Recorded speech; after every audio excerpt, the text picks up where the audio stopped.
welcome to Theater and Stream, a film podcast. I am Matt, and that is Chuck, and this is episode 77. There's really no way around it, folks. It's fall movie season. We've got a show packed to the gills with all the stuff we missed, all the stuff we're catching up on, and the newest, latest, best. Leading off the pack today is going to be a featured review of Oz Perkins' Keeper. It's the horror director's third film in the last 2 years, and it kind of has me wondering, can he keep up the breakneck pace? We're going to find that out very, very soon. Otherwise, today it's all Watchlist all the time. We've got 5 other films we're talking about. We're catching up on everything that we missed in our time off. Otherwise, Chuck, anything else you wanted to get out of the way before we got the ball rolling? Just to acknowledge that we are cutting one item for time, but I did make sure to wear my... Oh, Luca, what's going on here? We're trying to put a shirt on. I have my Justice for Bob, that's what it is, from season 2 of Stranger Things, because of the Justice for Barb movement. This was the response. Because, Bob got a raw-ass fucking deal. He was a hero. Barb was just, there to be killed. Yeah, she sucks. Yeah, but anyway, Stranger Things. It is going to be making its, finale, return. Its absurd production timeline. But we will save our talk for that, for when that actually comes out. Because there's far too much on the watch list table this week for us to talk about everything under the sun that we possibly could. But we're going to kick off the watch list here today. You and Nikki went to Wicked for Good. So, was this a satisfying conclusion for the movement, the cultural phenomena? Or is this moment finally over for good and we're all better off now? Yeah, well, I'm probably the wrong person to ask, but I would fall into that latter category where... So if you have ever seen Wicked as like a Broadway show, or I guess even read the book that it's based on. It's a good book. Yeah. You already know going in that this is a show that is a Broadway show. It's front loaded. It's the best songs are in the first half. All of the happiness, all of the whimsy is in the first half. All of the not gimmicky Dorothy stuff is in the second half. And so I don't know, it's like what happens then when you make a movie that is just the second half of something? I guess you stretch out what is normally an hour, because I think once intermission hits when you go and watch the Broadway show, it's about an hour more of show after intermission. And so you're stretching an hour out to about 2 hours and 20 minutes. That's how long the movie is. It's rough. And and what this is it's a musical that's strangely sad. It's very dour the whole time because all the bad stuff is happening, towards the latter half of that show. And I'm already, I'm somebody who I feel absolutely nothing towards the Wizard of Oz property as a property. I have no fandom for it at all. And so, but even I sort of bought into the first movie, the effectiveness of the Defying Gravity musical number, and that one scene I still think about occasionally with the spinning bookcases in that library. Really, really well done sequence. But I felt nothing during this movie, absolutely nothing. And, unlike something like Dune, we bring up Dune a lot. That works as 2 movies because you have enough source material to pull from.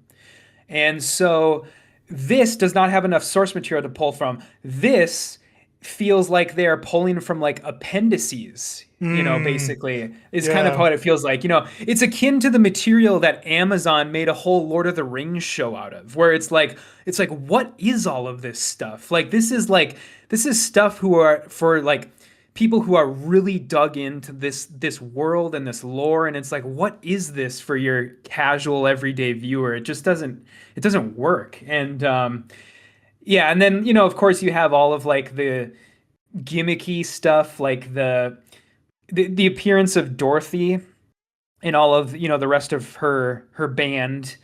And so it's a lot of this movie is just like the Leonardo DiCaprio meme of like pointing at the TV screen where it's like, "Oh my God, is that Dorothy?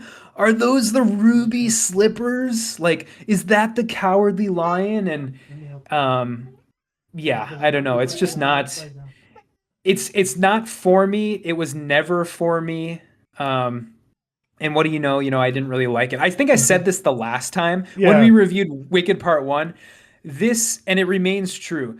Wicked is for women, theater kids, and gay dudes, and it's not for me. And so, like, See, but I haven't seen this, but just to defend, I guess, an appreciation for the Wizard of Oz, I yeah. was that kid. Like, I grew up loving the Judy Garland movie. Like, I played a game where I would try and pop the Glinda bubble, like when she Yep. would appear on screen every time. But and reading the books too.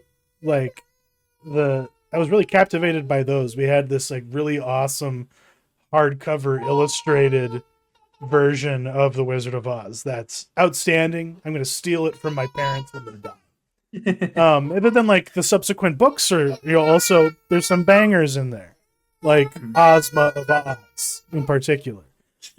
Oh my boy, what's the matter here? What's going on? But Yeah, and I so can understand that. I want to watch it. Just Mhm. because I've read the book. Yeah. The that this is based on. I've never seen the musical, which is why I'm enjoying the movie. The adaptation so much because I've missed out on that version of the story. Mm. You need some help. I He's got it. understand Yeah. the I guess I understand the reverence for the Wizard of Oz and the books too. Yeah. It's just like these adaptations in particular are not, I don't know, they don't really do anything for me, No. especially if, Yeah. especially if having seen the Broadway show, because I have seen the Broadway show also, and I get it when you're in a theater, a physical performing arts theater, and you're watching a stage production of this that's only 2.5 hours long total with intermission. I get it. I totally understand where somebody could be enraptured by that, but it's just, I don't know. It's strange. It just doesn't translate very well, and I hope Cynthia Erivo and Ariana Oh Grande God. never work. I hope they never work together again, so I can stop seeing The, these clips of them on their press tour. there is something wrong with those women. I They're mean so that weird. in the most kind and like sensitive I'm not just saying it glibly. Like Yeah. their physical their deterioration since they began production on Wicked is evidence to me that there's definitely some kind of like Baalic like blood sacrifice, like like debts that they have to some kind of dark god. Some like Mhm. Hollywood must work that way because why else would these women be succeeding so much in their lives and yet look like they're both like on death's door? And I don't understand it. And just the way that like they are like all upon each other at all the time, like comforting each other. It's like they aren't the only ones. It's like it seems like we go through a cycle of the internet and like the fandom of the audience at large being annoyed by how touchy-feely movie stars are on press tours. What is up with this? It's like what like not only is it a trend that people are doing it, but that people are annoyed by it. Like what is this evidence of, do you think, about the people who act in our movies? I don't know. I mean, I guess it's just kind of I mean, I don't know if it's because a lot of like Gen Z and like even millennials probably too, like don't like a lot of like physical touch or whatever. And that's why it annoys them. But as far as the actual like celebrities go, I think it's just kind of a general like sense of wanting to overcorrect, almost like overcorrect in like their their view of what they put out, almost like because like there's no way that Pedro Pascal, somebody like him, he's doing all that like weird touchy stuff, and there's no way he's not thinking that it's going to be good for his bottom line at the end of the day. It makes Mm, he thinks it makes him look good. He thinks it makes him look sensitive or whatever, and yeah, but it's kind of done the opposite. And I think it's kind of the same for the duo from Wicked too. it's very funny. But and this is off topic, but it's somewhat Mhm. related because Angie just brought this to my attention. There is a like off Broadway um adaptation of Paranormal Activity that Yeah, I've Blumhouse seen is that. doing. Yeah. I want to go to that. It's Like, a it's an interesting idea. Yeah. To yeah. do a horror play like a that would actually like scare you and stuff. Yeah, interesting concept. And apparently, like the stage setting, it's made to look like the dollhouse view of like the family's home in Hereditary. Like that's Mm, kind of the vibe, and that's how they're able to do like the movement throughout the whole house. I don't know. hmm Very fascinated by it and really want to check it out hmm someday. But because like yeah, how do you adapt a movie into a play? How do you make anything into a play?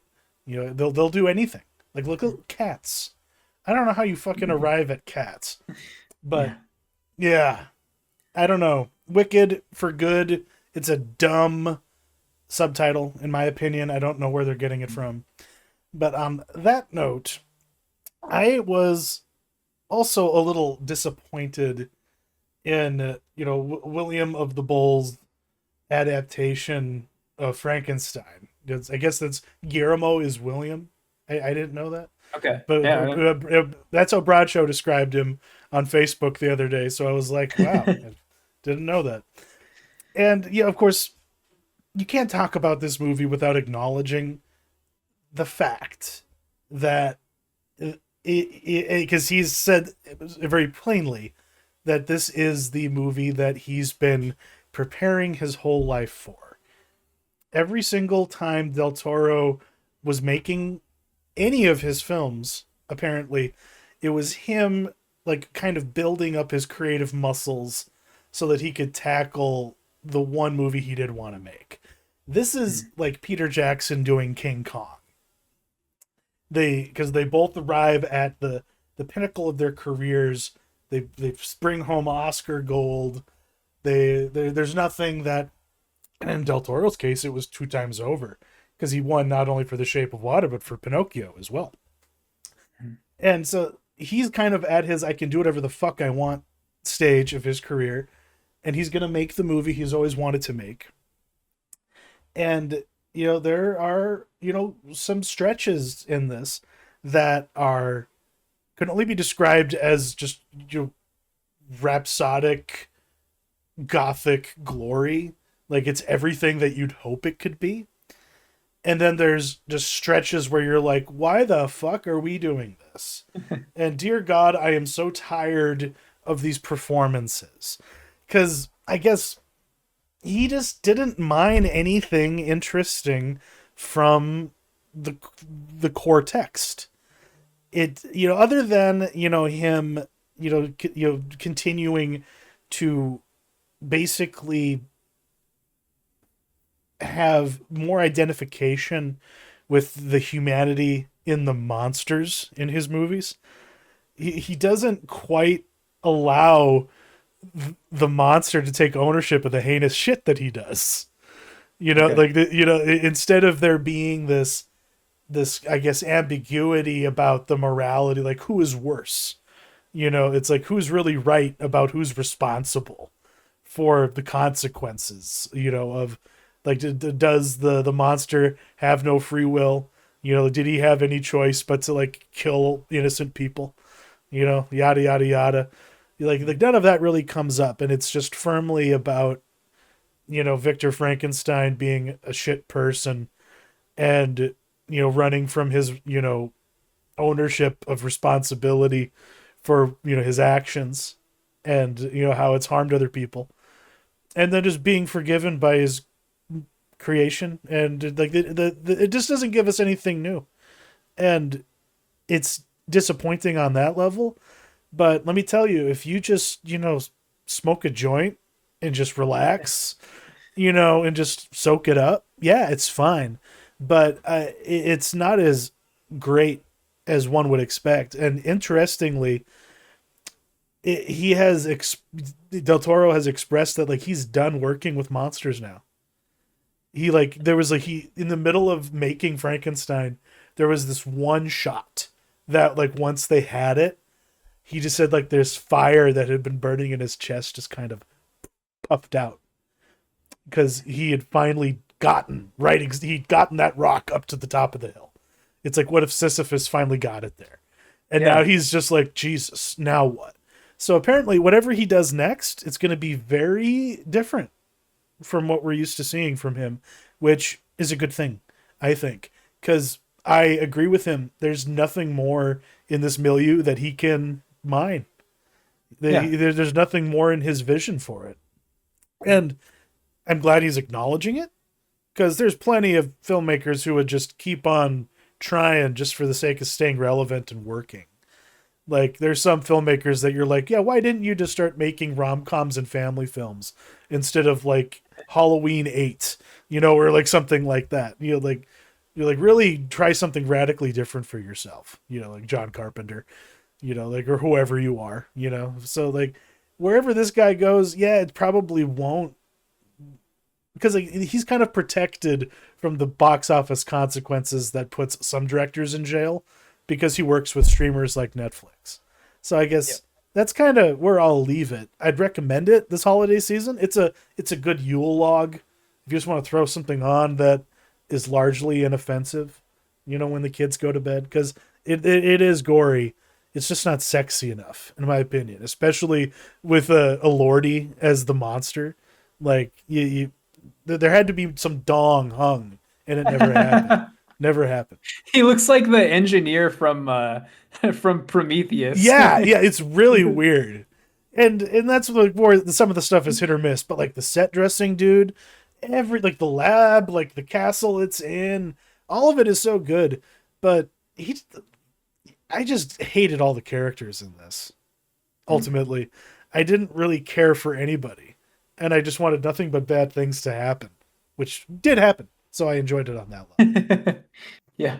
Yeah, looking forward to watching once I resub to Netflix. I'm really looking forward to watching that one. And I want to see, like I watch a lot of interviews with Del Toro, and it seems like he oftentimes either himself compares himself to Cuarón and Inarritu, because they're the three amigos, the three amigos, and so or he's often gets asked about those other two, and it always kind of seems like in that sort of totem pole of directors, Del Toro sees himself as sort of the low guy on the totem pole, just because of how it's perceived that the other two do like high art, and he does kind of the less so stuff. And so I'd like to see Del Toro try like a like a straight line drama or something like that. Nothing with creatures, nothing with special effects, just like a straight line like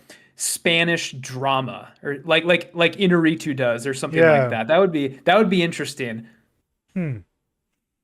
Really anything. Like if he just like decided I'm gonna be the Mexican Michael Mann, that'd be dope too. Like whatever he decides to do. Whatever he decides to do. But I guess I don't know if the theme for the watch list this week is just going to be disappointment, but that's kind of where I'll transition it to the Running Man, because holy cow, I don't know the source material. I have affection for the Schwarzenegger movie, as cheesy as it is, but I guess if I'm gonna distill my complaints for Edgar Wright's adaptation down, it's that there isn't an ounce of that personality that exists in that early 90s, late 80s original. Like that one might be inferior on like an objective like filmmaking storytelling level. It might not be as faithful to the source material, but it's just more fun, I guess. Mm-hmm. And therefore more enjoyable and satisfying, because this just has the grim darkness of the original text that's present, but they had to find some contrived way to give it a happy ending that the short story does not have, or that the original novel does not have. But I guess, what are your thoughts?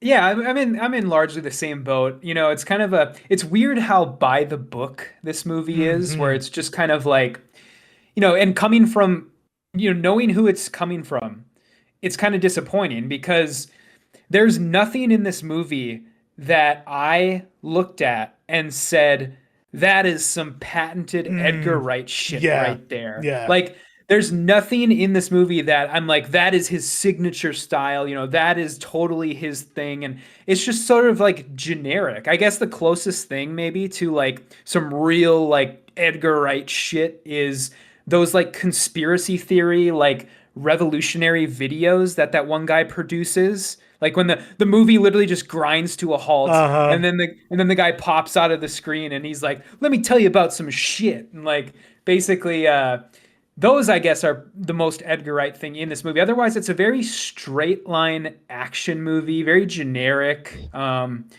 And I don't know. I guess I never thought I'd have so little to say about an Edgar Wright movie, but Yeah. I find myself sort of in that position because there's some cool stuff. I mean, I like the game shows, like the other game at the beginning when Hmm. you're seeing like the hamster wheel one with like the fat guy, and that stuff's kind of interesting. But once like the actual like Running Man game gets going, it's pretty generic and kind of a slog, honestly. Yeah, well, because they stuck to the text and they said 30 days. It's just like, Mhm. Jesus, like, doesn't this work better if it's a single night? Like, that's what the Yeah. Schwarzenegger version figured out, I guess. Um, yeah, and my ultimate beef, it's like you're gonna hide Lee Pace behind a mask the whole fucking movie, because he's like the final boss supposedly. But like, that's what's missing. It's like you don't have the sumo hockey guy with a bladed hockey stick boss. Like, there's no boss battles in this.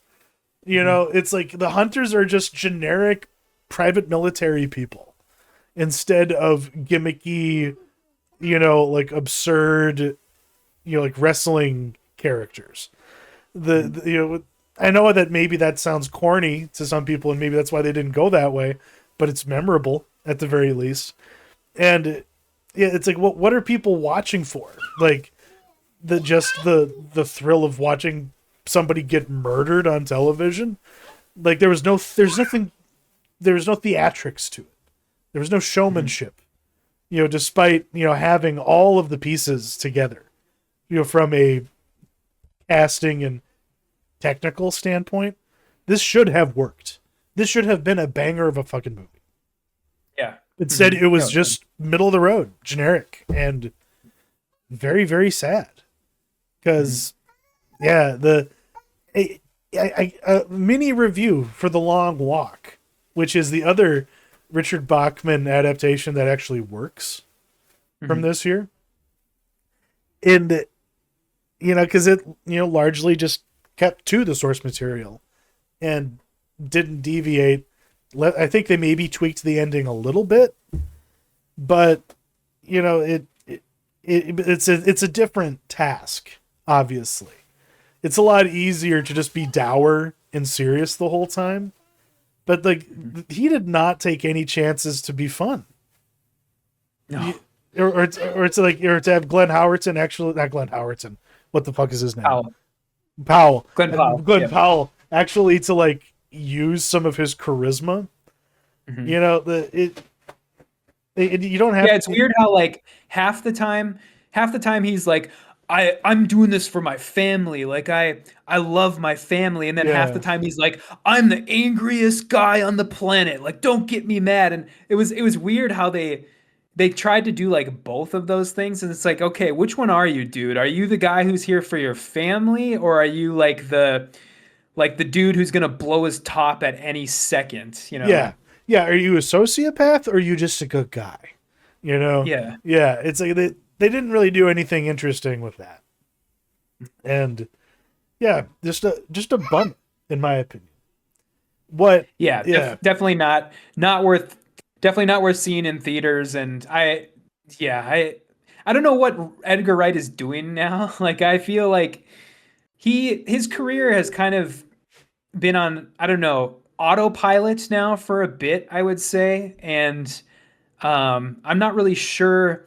I don't know if it's just because when Shaun of the Dead came out, it was so new and novel. And then, Hot Fuzz kind of was the same. And, Scott Pilgrim was great too. But now yeah. I don't know if he's like stuck, if he's stuck in like the 2010s or like the early 2010s, or he's just stuck in his own style, or I don't know, because I guess this just kind of screams. I hope he got a good paycheck for this, I guess is what I'm saying, because Exactly. like this sort of just feels like him on autopilot, and it feel like I hope he's in sort of that mode now where he's like, okay, I'm gonna do one for the studio and then I'm gonna do one for myself, Yeah, and whatever his next movie is, he's doing one for himself, because this was not for him. I don't think. because largely he has been able to just make movies for himself.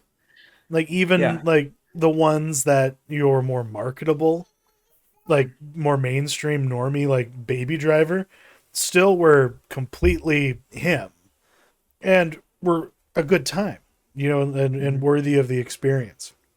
But Yeah. I think he maybe lost some confidence when Last Night in Soho kind of failed, from a commercial standpoint. Mhm. Like I think largely I was happy with that movie, but yeah, it just didn't have like it didn't stick with me. And Yeah. this movie's The Running Man definitely not going to stick with me.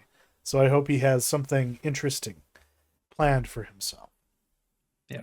Okay, moving right along now. Predator Badlands. Do we actually have like a strong recommendation yet this episode? I I'm gonna say I liked this more than I thought I was going to, because we were before either one of us saw this, we were texting about it. And I think I had made the comment of like, God, this is fucking PG-13 bullshit. Like, what is this? And so I uh I liked this more than I thought I was going to. I think this is a good movie. Whether or not it's a good Predator movie is another question, I think. And Okay.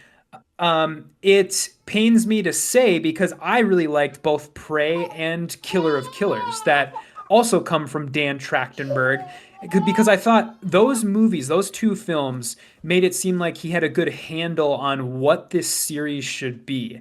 And to me, this movie screams of massive studio interference, where they were like, okay, if we're going to give you literally double the budget of Prey, then you're not gonna have the full reins on this shit. Like you're gonna listen to us, and by us I mean like studio and like studio execs and like test screening audiences, that type of thing, because I can see on the screen all of like the studio notes exactly where Yeah, they yeah, are, yeah, yeah, and yeah. so um but yeah, I don't know, what did you think?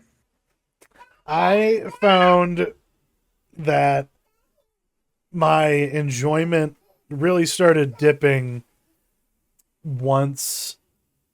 Was it Thea? Is that how you say her name? The android shows up, and everything Thea. Thea and everything gets Marvel quippy in the script. Because when you have Yautja just going boom, at each other, it just sounds badass and awesome.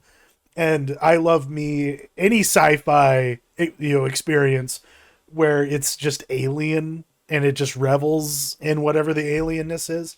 Granted, I didn't really want to know more about the predator species. That's because that's where I'm at, especially after Alien Earth, which I will get to someday. I will fucking pin that piece of shit to the wall, especially now that we have a season 2 of it coming. But it's true here as well, ultimately, for me, that the more that I learn about the xenomorph or the Yautja, the less interesting they become. And I didn't really care about wanting to like. I actually felt like um the main character's, what's his name? Beck. What's the main character's name? Yeah, something like that. Deck. Deck. Deck. Deck's Yeah. dad did nothing wrong. He was right. He's keeping the species pure and strong. All this talk of love from his bullshit older son, who's just keeping this runt of the litter alive. Like, goddamn it, they both deserve to die now. That man was right. That's where I'm at. That's what I say. That's my stupid little hot take that I have. Because ultimately, it was a fun movie, Yeah. and I was largely okay with the experience. Want more? Ready for that Alien vs Predator movie that we're inevitably going to get now, especially Oh yeah. since like Fede Alvarez's influence on the alien side's kind of diminished, and Trachtenberg is just seemingly more ascendant and involved. So I don't know. Maybe they could co-direct that, and we could get something interesting. But yeah, I was just a little bored with, the like with a lot of these, we're gonna be like the obvious story path. Like exactly where from the first act, I knew where this movie was gonna end. Just Yes. purely based off of all the advertising I'd seen.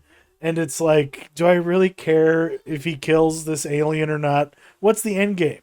Are we gonna get a sequel to this, like Yeah, Badlands with 2? mom. With mom? Yeah. Okay, okay, With the because of yeah.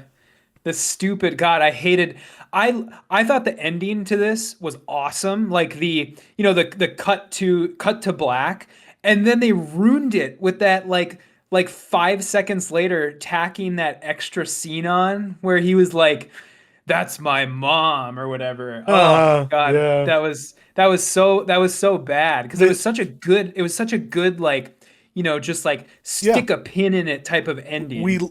We both appreciate a movie that does that. Like, Hmm. uh, RoboCop is like the perfect example of that. Yes. Like Yeah. that's like on the Rushmore for this kind Mhm. of creative choice. And instead they just think, oh, we're so cute and clever with our world building, and oh, now everyone's gonna be so excited about mommy Yeah. in part two. When I would much rather, like, I don't know, because what we are gonna get next, we already kind of know. They're gonna bring the corpse of Arnold Schwarzenegger in front of a camera, and we're gonna get his character from Predator One. That's what we're gonna get. God. Yeah, it's gonna be just like the Terminator movies. Ugh. Yeah, it's gonna be so Yeah. bad, and like they should not go to that well, No. unless they're gonna deep fake him. Like, if they just like gave us the totally like AI chat GPT'd like version of like the version of him that's been kept in stasis for 50 years, and now Mhm. he's out. They've thawed him out, and it's like, okay, you're gonna go fight in the gladiator pits now. It's your turn. Yeah. Well, the trouble is they already did that with Oh, I guess. Yeah. Yeah. In Terminator Salvation. You remember the CGI Arnold from Terminator Salvation? It's like this. It's too similar, I think. God, I don't even really remember Salvation. Is that the one with Christian Bale? Yeah, yeah, and they Wow. at the very very end of that movie, a completely CGI Arnold Ugh, Schwarzenegger shows gross. up, and it's awful. But here's, yeah, I mean, I had largely the same. We talked about like the problems that we had, and I kind of had the similar problems where I didn't like Elf. I understand why Elle Fanning was there because they needed someone for the Predator to talk to, basically. Yeah. And but yeah, she was too quippy. And I didn't like the stupid like baby Kalisk thing. Hmm. That was a little too Too like cute. Disney movie for me. Yeah. And Yeah. so here's how I'm gonna give you my quick pitch here on how I would fix this movie because I have the exact way in which I would fix it. Basically, I would do away with the android twins completely and just have Elle Fanning play one android, one character. Okay. And then she still is found by the predator and she sticks with him until they find the Kalisk and her Yeah. legs.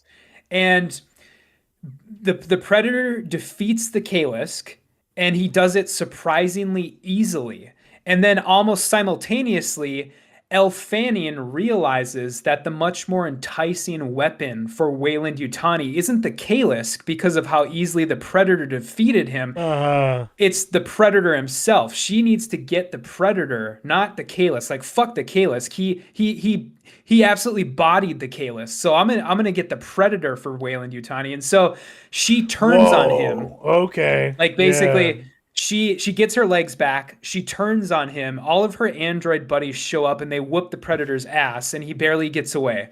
And so while he's mending his wounds, he also realizes the Kalisk was not the most dangerous creature on this planet. It's Elle Fanning's android character. So then he goes after her. They still do all of the stuff with him killing, he kills her and then he brings the skull back to his father, just like he did in the actual movie. But it didn't even make sense in this movie because it was never established that character was the most dangerous creature on the planet. They did a really bad job of setting it Yeah. up, but they do a better job of setting it up basically. And then that way there's no stupid baby Kalis character. We do away with that idea completely. And then, otherwise the movie is largely the same. I think you fixed this movie. Yeah, I mean that's how I would do it. Because you just keep escalating it, and Yeah. it kind of reminds me of the pacing of Fury Road, how like whatever the win condition is, you just keep moving the goalpost, but Mhm. in a way that keeps the momentum going.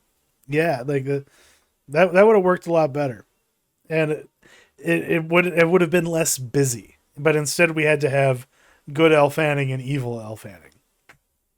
Yeah, Yeah. I never really understood that other than the only real function of that idea, I think, is to parallel, like they give Elle Fanning a sister character because so the Predator can have some way to relate to her since he had a Ah, brother, I see. Yeah, basically. I guess that's that's really it, but but I mean, that's the studio note that created that particular yeah. choice. Like you were.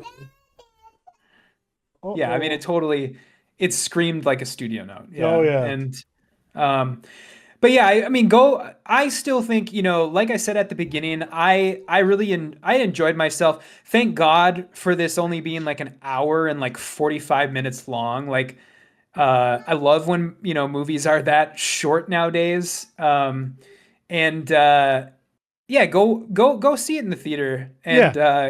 and watch Predator Killer of Killers because I don't know if a lot of people have watched that one yet because it fits in with the lore and stuff. There's Yeah, there's stuff there's stuff in there that like fits in with this movie and that fits in with Prey. Like interesting. it's all kind of like melding together now.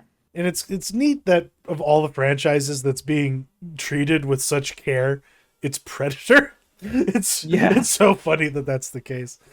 I just wish that this movie had been more like Apocalypto, and it had just been Mm. alien throughout it, until like the end or like, some other reasonable thing. Like they could have kept Elle Fanning's casting a secret, and if they had just done it the way that you were describing, you're like at like the 3/5 mark of the movie, and suddenly he finds her, and then the top half of her on the back enters the equation.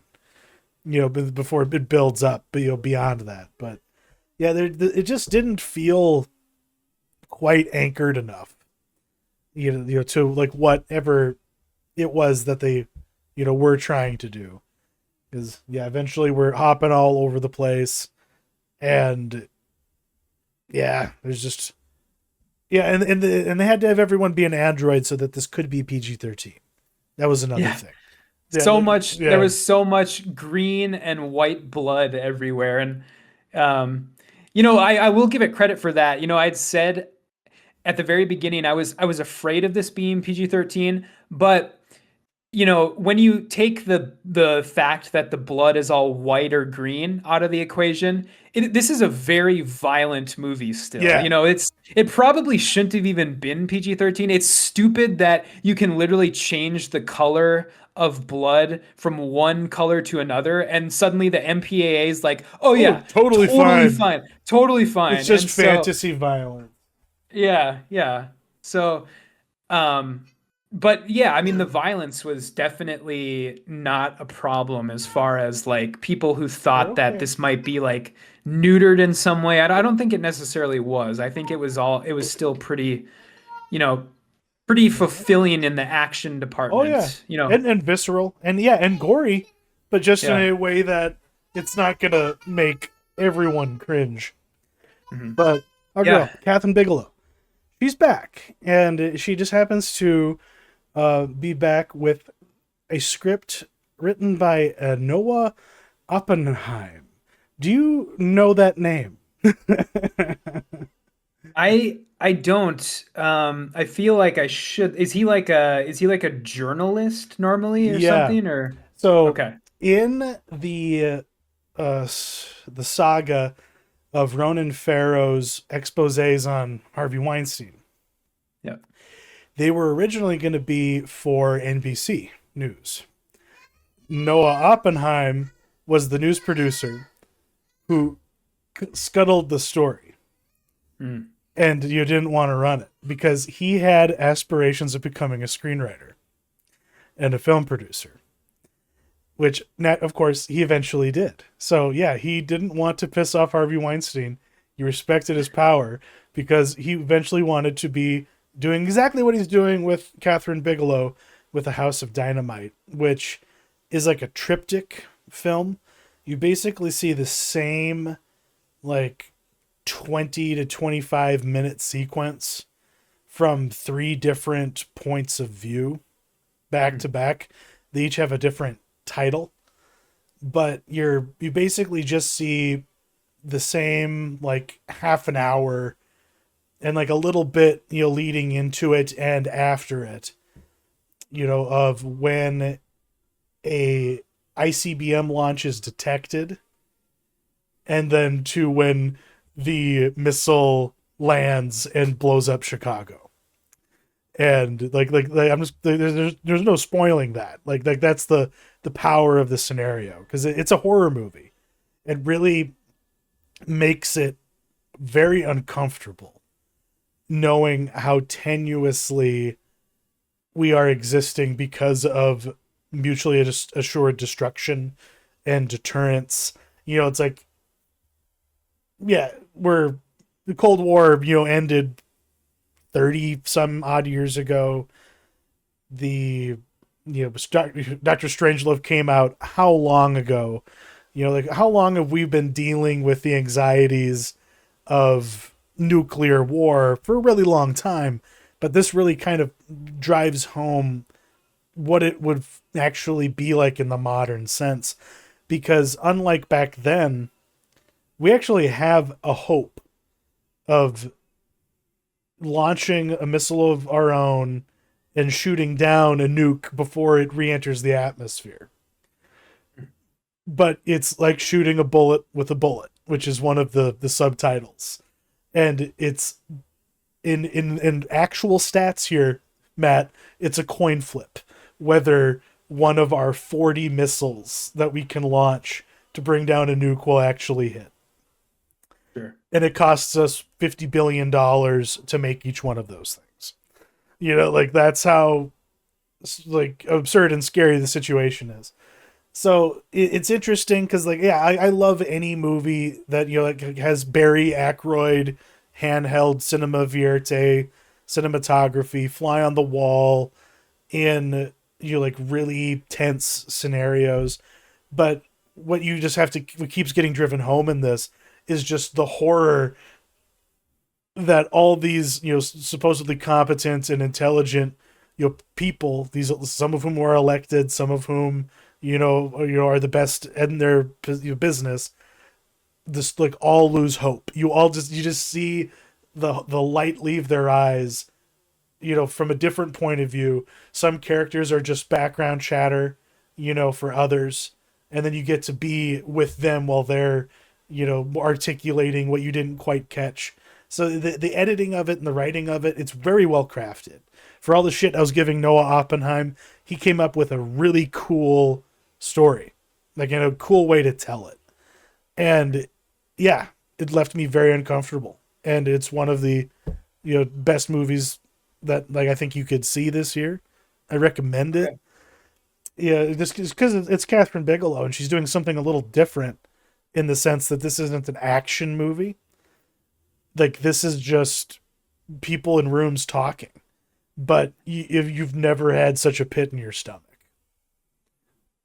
So you said, it's like a triptych type movie Yeah, where you see the same scenario played out from different perspectives. I'm curious as to how, because when you do that with a movie, you're kind of taking a gamble where it's like, okay, this could get really, really boring by the third time that we see the exact same series of events. yeah, And so, how do you think the movie does like a good job at like avoiding that happening? Like yeah, by the time you're seeing the third, you're on the third set of events, is it like still really, really tense and really, really you're not bored or anything, right? yeah. No, even though like you can kind of begin to recognize the beats of it, Hmm. like but by the time you do like the second iteration, what you're also getting is a broadening of the scope because you're seeing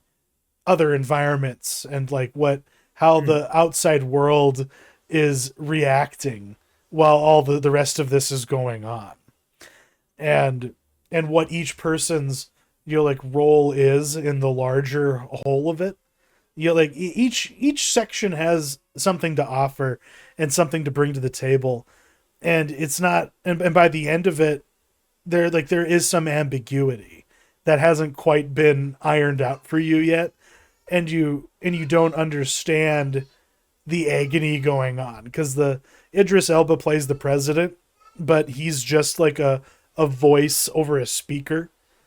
If he's anywhere in the movie until like the last act, and then he's kind of front and center, and Yeah. you don't realize the agony that man is going through as he's trying to decide on whether or not to fire a retaliatory strike before the missile hits or not. Because maybe this was an accident. Maybe Yeah. Russia or China didn't have anything to do with it. We don't know who launched this yet, but he is being strongly advised that it doesn't matter. We just need to take out everyone else who's every other player on the table before they have a chance to do anything. Doesn't matter if they're innocent, or we can just take the hit and just pray that we, find some way to not create nuclear Armageddon. Because like there's one character who's like trying to make that argument in the first iteration, but he's like trying to run to the Situation Room to the White House through traffic, and so he's kind of garbled, and people don't really listen to him, like in the main conversation that we see. And then in the follow up, we see it from his perspective and what he was having to grapple with, and how close he came to convincing the president. You don't realize how close he came to convincing him until you see the third one, because in the second one, it really seems like he's just getting ignored, and the Sure. the military people are just ramming through. Get ready to launch the nukes, Mr. President. Okay. Yeah. So like, yeah, it gives you something to chew on, and Okay. then it just, yeah, it has the most awesome like end credit choice in my opinion. Mm. Because like, yeah, there is some light music playing, but what you really hear, because like the camera is like in the perspective of it being in the Raven Rock complex, which is where the continuity of government people are all taken in the events Sure. of a disaster like this. And that's where the movie ends.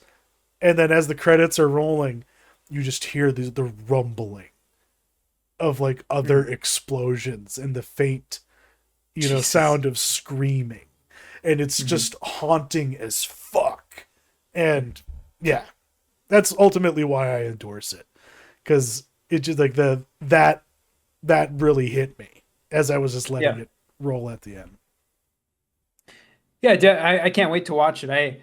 Like I said, I still gotta renew my Netflix subscription and definitely more interested in it now that it's. I'm glad that we had something on today's show that we can fully like endorse, Yeah, fully. I was But really worried that we weren't there for a while because unfortunately we do kind of have to move on and talk about Keeper. Why don't you bring us into our featured review? yeah, so like I said in my intro for the episode, this is the third film from Perkins now in the last 2 years, and Busy I guy. think this is kind of where this is the falter point, basically. Keeper is because I liked the monkey, I really liked Longlegs, and for as far as Keeper goes, there's just not enough here, I guess. I would say this would be better off as a short film. It's like a short film's worth of plot that's stretched to like 100 minutes. And I mean, Perkins films in general are kind of propped up by their visuals, their atmosphere, their mystery. And this film in particular has the first two in spades, but the mystery is really kind of wonky and really Yeah. I don't know if I could get on board with it. And I can actually pinpoint the exact frame in which I figured out what was going on, and then my interest slowly kind of just deflated like a balloon from there. And it's when the cousin shows up for the second time. I knew exactly what was going on at that point. And unlike something like Longlegs, that kept me invested the entire time until the end, and then well after the film, as I was kind of like trying to piece everything together still. I was sort of, just doing like theory crafting in my head, okay, how does this all fit together? And Keeper feels like a slog to get to the answers. And then once you have those answers, it still feels like it's not enough to put the puzzle pieces together in any like way that isn't an exercise in frustration, in my opinion. And so yeah, that's kind of where I landed on it. And then I guess just as like a side note, I feel like this is important enough to stick right here rather than talking about it a little later. But Rossif Sutherland, not really Okay. I'm not really familiar with a lot of his work. I know that he's been in some stuff. He's of course is Donald Sutherland's Oh, son. okay. So And yeah, he's in a Canadian like show, the like a murder in a small town. yeah, yep. That's like the big claim to fame that he has. But whatever he's doing in this movie is so like weird, and it's like the performance and the character are both enough to harm the movie, in my opinion, in that it doesn't seem like he has a grasp on what he's supposed to be doing, and he's such like a wet blanket of like a guy, and I don't get the performance. It could come across like you know as something that fits in with the message of the movie, but to me it just came across as like amateurish acting work. And so yeah, he was really bad in my opinion, Oh and yeah. that's where I'll leave it. But yeah, what about you? What did you think? This Osgood Perkins should have had nothing to do with this movie. This Yeah. is the kind of straight to Shutter dreck that is beneath him. Because I'm sorry, we're talking about a guy that had elevated himself through effort. Sheer effort of just putting out quality, inventive, memorable horror. Like this guy was a visual master. That we have right now. There's shots from The Black Coat's Daughter that haunt me. Mhm. It's like, and this guy is capable of so much, and he should not have just. I was there a bidding war for this script?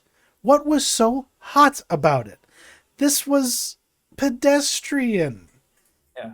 Well, I Like, think that's what it comes down to is he writes a lot of his own scripts, and you need help? he did not write the script for this. This It's was so evident. Like, that's the yeah. problem. There's only so much that he could cure in the direction. Yeah, Mhm. yeah. Yeah. Yeah, and the I guess, to get it out there, the scriptwriter is a guy named Nick Leopard. I'm not really familiar with any of his other work, And but I'm not bagging on him. It's a totally okay, like, little diverting horror movie. you know. Hmm. But if I see a man like a name like Oz Perkins on this, I start to think, oh, this is going to be one of the best movies of the year, surely. Hmm. When has this man ever let me down? Now he has, because Yeah. he put his trust in this, and it was did I guess like am I just bagging on it too much? Like, am I wrong? Like, was this a weapons level film that because like that's obviously what this was packaged as Yeah. like another They one tried. of those. Yes, they definitely tried to sell it as that. Yeah, because of course, this is put out by the film studio Neon, who has sort of they have a very specific template they follow when they market their movies, where they really try and drum up a lot of like, I don't know, I guess they would probably call it organic, Organic like, hype. yeah, Yeah, organic hype, but I don't really think it is. I mean, they just throw a bunch of shit out on social media and because hope that people like pick up on it. But I mean, I think Weapons is, I don't know if this is what you were getting at, but I think Weapons is a better movie than this. oh, I think it's, certainly, yeah, yeah, yeah. yeah. Uh, And I would, it's like I'm not even saying it's like it's a perfect movie. The real mhm. horror masterpiece of this year is obviously Bring Her Back, and maybe 28 years later. I'm really Yeah, strong on both of those movies. same. It's I wrote a column about this, and my publisher said no, we're not going to run this because even though it was me kind of also like, kind of expressing my grief about November still, in my column, which people have been appreciating and letting me know that they're getting something out of it. So little old ladies and the mayor and people like that. So that's appreciated. But my boss didn't like my analysis of those two horror movies in juxtaposition to Frankenstein and Begonia and I don't know, and what happened with November and the fact that we started doing our podcast again. Like I did try and craft it and personalize it, but then he Sure. was like, "No, we're not going to have this." But like yeah, like this, like Osgood Perkins is just one of those names. You hear his name attached to something, I expect quality. I expect it to give me something I've never seen before, or at least something in it. And that's the thing. This is probably the best version of like a straight to Shutter movie that could ever possibly be made. But it just doesn't have the chutzpah to like get this over the finish line that I think they thought they could pull off. The script just isn't there. The balloon pops, like you point out. As soon as it becomes clear what's happening, you're just like, oh God, please get over with this already. Mhm. I am done with this. I am not interested. Like I was reminded so much of Companion in that way. Oh yeah. Because that Hmm. was another situation where at least I'll give it the credit of having a very interesting high concept that they took full advantage of. Like this reminded me of that weird Dakota Fanning horror movie written by the daughter of M. Night Shyamalan, where it's like weird Oh, they're people. like Like in it's that room in the yeah, woods. it's so Yeah. half baked. Yep. Like there's just nothing. There's no actual meat to it. It's just another feminist revenge fantasy like where we make man suffocate on honey. But the whatever the logic is behind what's going on, it's really incoherent, and things just Hmm. kind of happen seemingly for no reason at the end of this movie in a way that is irreconcilable for me. Like they could have salvaged it a little bit, but I just didn't quite understand what the fuck was going on by the end. Same. Like a movie like Men is more clear. You know what I mean? In Well, the it's same like, vein.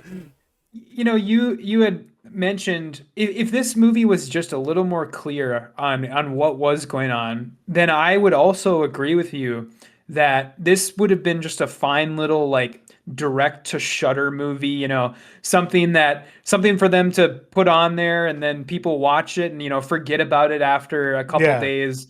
But because it's so incoherent, I feel like I just don't even I would just want to tell people not to even bother with it because I had so many questions at the end that I feel like I have no hope of coming up with an answer for. Even if I try and bend and twist my mind and just like I said, like theory craft as much as I want or as much as I can, I just can't come up with like why was the cousin killed by the children? Yeah. Why how does the cake factor into everything? Um, is is Tatiana Maslany, is she a reincarnation of the witch? And why does she know what the other women look like who have been killed by her boyfriend? Like what is the significance of Honey? Like Yeah. what like why? Why does Honey suddenly show up in like the last like 10 minutes of this movie? It's like suddenly everywhere Because you and can preserve things in it. okay, And sure. it's Yeah, because they about put her head in it. and it's Yeah. about immortality, you know. But yeah, I don't know, man. Like they didn't think it clearly enough through. Like they're like, we will be vague about this, but not for reasons that are logical and invite a rewarding exercise in trying to understand it in your own way, which is what theory crafting is. There is no reason to even invent answers to the questions that we're having. Mhm. Oh, hey, Luca, what's going on? Yeah, and we talked about Is the blanket earlier when stuff? we talked about Running Man, we were talking about how Oh. Running Man didn't have any of the hallmarks of like Edgar Wright or any of the things that he's known for. And I feel like this movie really doesn't have a ton of what Oz Perkins is known for because now by this point Oz Perkins has done God, I want to say four or five movies. I think it's five. I think it's And five. Yeah. yeah. And he has a style, he has sort of hallmarks. He has, certain things he likes to put in his movies and yeah, I would never guess this was done by him. I guess the only thing that would even clue me in on that fact is maybe like the some of the absurdity, like Mm. the shot of the European model when she's like sitting across the kitchen table from like a smaller version of herself for some reason. And I did enjoy little visual things like that and like the at the end when what's his name the guy Rossif Sutherland when he thinks he's killed Tatiana Maslany and he's just sitting there with sunglasses on and he's combing his beard like with a hair comb and I'm like okay I can this is sort of Osgood Perkins patented Osgood Perkins absurdity but other than that it's just like there's nothing just going on here as far as his style goes. What would you say is the ultimate message of this movie? Yeah. Well, my best guess was basically women who ignore red flags because of what a guy has on offer, basically. As in, like, no matter how, like, anti-charming Malcolm is, no matter how weird he is or how many red flags keep popping up, like how weird his cousin is and how he just gets up and leaves for like a day, leaves her alone there. She still wants the relationship to work because he clearly provides, material stability, money. He's a doctor. He owns a beautiful cabin. He's got the wine cellar. He's cooking for her. He provides all of this stuff that is sort of materially worthwhile, I guess. And even though there's so many red flags. On top of all the spooky shit, yeah, it's like because half of the movie is just her and her friend, like trying to arguing over whether or not he's like she's the side piece, Yeah. and like he has Yeah. a family somewhere. Yeah, what she like Can I help you, buddy? it almost seems Just hop out. like she is convinced that Not that put is it a back fact. together for Like you.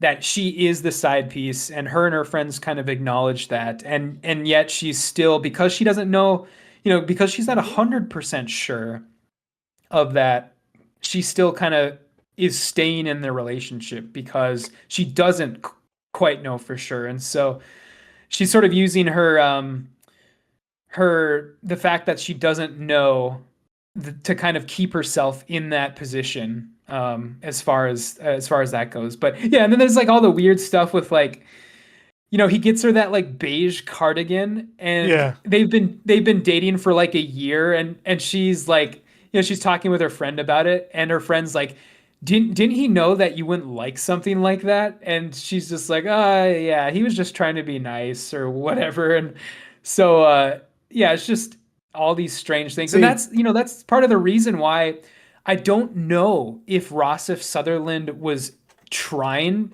to act the way he was, or if it was just bad acting, because it could fit into the message where of the movie where it's like, yeah, this guy sucks, and yet she is staying with him. But again, I sort of still think that it was just bad acting, and he's just kind of like deer in the headlights, like autopiloting his way through this movie. huh? Wow. That's golly. Like, I lost my thought as I was listening to you because the question of like, how did they not fire this guy after like a week's worth of dailies? Did they just think that Yeah. they were in too deep at that point to fire him and hire somebody else? Because like, I wonder if it had anything to do with the short turnaround time on this movie, because mm, this is only, when you put this up against The Monkey or even well, Longlegs, when the this, trailer for this dropped, it was a fucking shock. It was like already, yeah, yeah, uh-huh, yeah. yeah, And it's like I have a feeling that, Oz Perkins and a small film crew, along with a couple of actors, basically they went out to this cabin for like 2 weeks. They filmed the movie for like $4 million, and then that was it. And they just pumped this thing out. And I'm sure that had something to do with it, where they're like, okay, we're in too deep now. Like we can't turn around now because yeah. Because I'm sure we've only. this Yeah, go was, ahead. yeah, like this basically was an unsuccessful, like folk horror feminist version of Get Out, Hmm. and it should have embraced its, I guess, its DNA a little bit more, and had some personality a little bit more, yeah, because then Perkins could add, more runway to work with, because yeah, it never quite takes flight. Yeah, like Hmm. there's just too many holes in the wings. It just it's just a little lame instead of being this thing that freaks me the fuck out forever. Which is what Longlegs definitely did to me. I'll just say that. I haven't seen Gretel and Hansel, not yet. That was good. That Yeah, was I good. like I like Gretel and Hansel. Yeah, that was his first like, before he sort of had any sort of pull in Hollywood. That was kind of his like studio movie, studio horror, I guess. And as far as something like that goes, I think he did a pretty good job with it, because if there is one thing that Perkins has down, it's the visuals, Yeah, and this movie does, in spite of everything, this movie does still have that type of stuff where I loved like the head extending, or the extending neck, when that thing is behind her and its neck is just extending like over her. And a lot of the designs, as far as like the woman with like the multiple faces, that reminded me of something like out of Hellraiser or something like that. The and then, yeah, some of the other the children or whatever they were yeah, the called, little like, creatures. yeah, Yeah, there's one that's like constantly like there's smoke billowing out of like all of their like orifices on their nose, their mouth, their ears. There's just smoke constantly building. I have no idea what that's about, why that's the case, but it Yeah, looked cool. It's like that looked cool. And it reminded me a lot of I put this in our doc, but Husera, the Bone Woman, that Mexican movie that that we was awesome. watched, Yeah. a lot of the designs reminded me of stuff from that movie where it's like, wow, this stuff is really just gonna stick in my brain pan after the fact. And to an extent, yeah, it does. I just don't enjoy a horror movie as much when after all of the creepy imagery that we're getting thrown, the whole exercise was just to let us know that it's evil white men that are the real scary thing. That you should be worried about. They're the real danger. Like it just made me go blah. Like Mhm. come on, you can do better than that. Because Mhm. it like in this for me, like my reaction to the movie is definitely a result of the promotion. That Yeah. teaser that they put out there, totally effective, excellent. Just made Mhm. you ask, what the fuck is this? Intriguing, because you obviously you understand better when you see the actual movie, but because it's just this chain of like women turning around and looking right dead center into the camera and looking afraid, while there's like narration going on, and all that mystery and ambiguity really made me so excited for this because it made it seem like anything was possible, and that I don't know, like they could have done something way different than the movie they made, and the movie they made did not impress, which is too bad. Mhm. Yeah, there was kind of a going into the movie too. There was this sense that maybe it was like Tatiana Maslany's character that was like the evil one in this scenario. She might be like the Mm, bad guy, but yeah, of course, it didn't pan out that way. But they were sort of selling the movie like that could be the case too at some point. But interesting. yeah, it's yeah, just kind of a yeah. I mean, at the end of the day, just kind of a wet fart of a movie, I guess. And the one thing I will say though, you brought up the trailer for this. And I gotta say that I really like this trend that Neon is sort of reigniting, where they're putting their trailers for their upcoming movies before their current movies. And did you see the trailer for Hokum? Yeah. Yeah. So yeah, they that's still, as far as I know. I mean, I'm sure you could probably find a cam rip of it somewhere online, but the only way to see the trailer for Hokum right now is to go to the theater and watch Keeper. Keeper. That's the That's only way funny. you can watch it. And so it really like reminds me of a different time and a different place where people went to Scary Movie 2 just so that they could watch the trailer for Jay and Silent Bob Strike Back when that came out. And so that it kind of recalls that time frame for me. And it's kind of, it's just a neat idea, I think, because and that movie looks cool. I mean, it's from the same guy who did Oddity, which was good. That was Yeah. good. I rewatched Mhm. Oddity not too long ago with Angie. I Mhm. don't think she had seen it yet. Yeah. Excited. Excited. Mhm. Hopefully he won't disappoint. But what's coming next from Oz Perkins? What do we know about the Yeah. young people? So, Odd I title. mean, not a ton. I mean, we know the cast or the main cast. I guess Tatiana Maslany's reteaming with him. Nicole Kidman's in there. Odd. Johnny Knoxville, which Odd. is very interesting.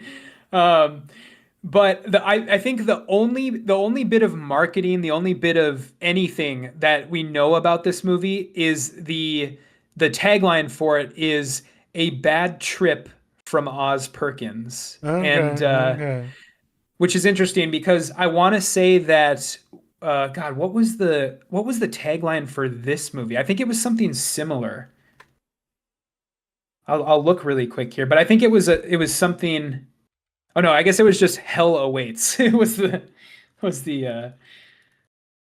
tagline for Keeper, but um I'm guessing that if I had to, with Johnny Knoxville being in there and with the name of the movie, the young people, I have a feeling this is going to he's swinging back into that more absurd like comedy horror direction like the monkey was if I had to Hmm. guess. That's my guess. Yeah, yeah, I could be down for that.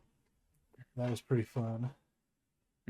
Yeah, we'll have to see. We'll have to see. I still love my boy. Still love my boy Osgood. Look forward to whatever he does next. Yeah. This was just not quite up to snuff. But what was is outside of the realm of film and television? What's your mentionable this week?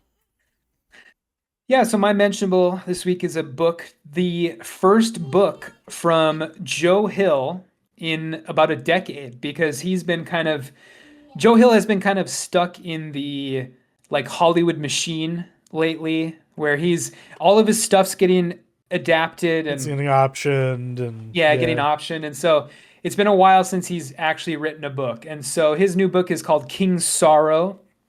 And I'm not anywhere even close to done with this Okay. because this is a doorstop of a book. It's 900 pages, I want to say. And so yeah, I'm not anywhere close to the end, but I love Joe Hill books. I've read I think almost all of his books. I think everything but one, I believe. And they're all really, really great. In my opinion, he is on the same level as his father.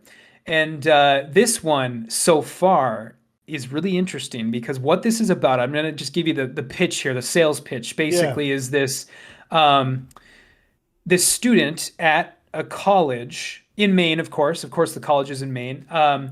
He is basically his life is being ruined by a local drug dealer that he is sort of tenuous friends with, and in order to get rid of this guy or to make sure that his life isn't ruined, he goes to like the rare books section of the college that he goes to because they have like a I don't know what you would call it, not a spell book, but like a journal or like a basically a book that you can use to summon a dragon, like a Okay. literal dragon. And so him and his friends decide to steal this grimoire, I guess you would Yeah. call it, from the rare book section of his college, and they literally summon a dragon. And that is sort of the pitch for it. It's literally like The a fuck? dragon from like yeah, from like fantasy, like like a dragon from Game of Thrones basically. Think about that, but then think about it in like our real world, like what that would look like in like the modern day real world. And that's kind of the sales pitch for this Wow. book. That's Yeah, and cool. so Okay. yeah, Fun. Right on. yeah.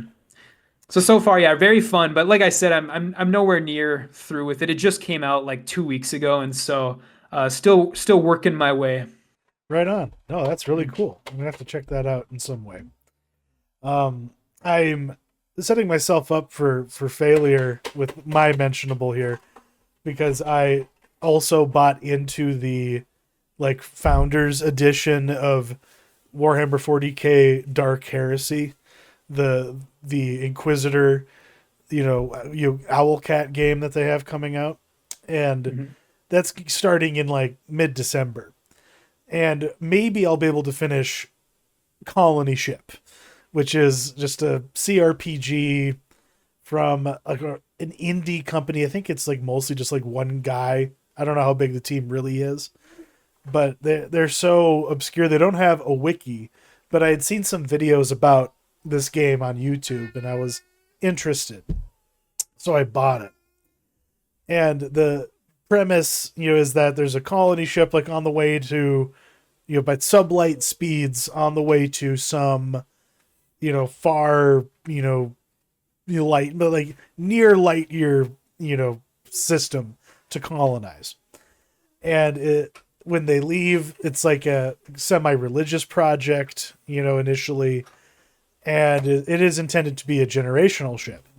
And at some point, there's a mutiny, and the society breaks down. There's all these different factions that crop up, and you pick up a character like 100 years after the mutiny happens, and you're just doing, CRPG, bullshit, crafting the kind of character you want to be, like, are you a pistolero, who likes, talking and shooting their way out of shit?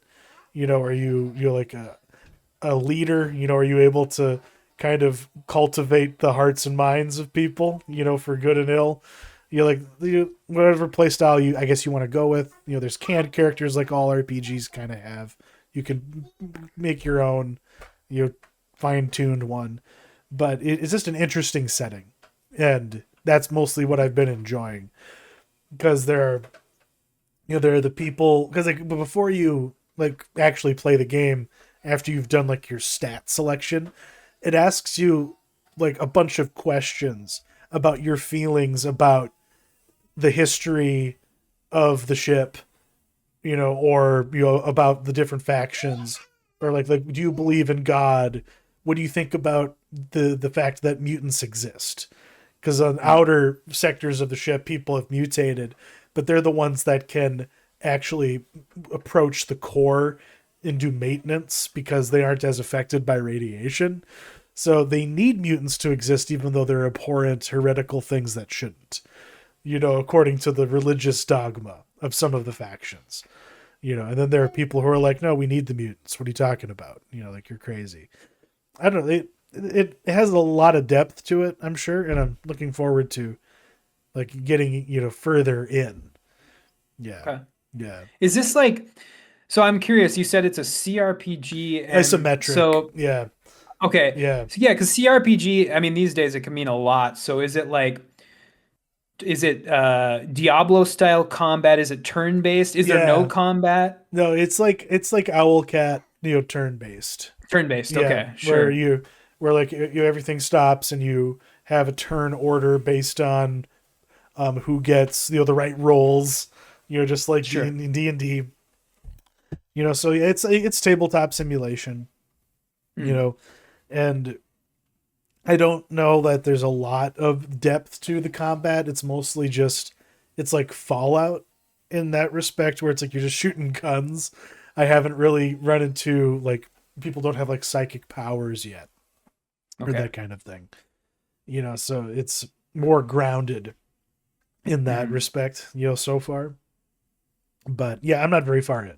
And Okay. presumably there's going to be a lot going on there. Yeah, because I don't know. I just love those like novel length, like gaming experiences, like Yeah. like Rogue Trader was, and there's DLCs for that I haven't played through yet. That add like another like 20 to 30 hours of gameplay to this, which is insane to think about.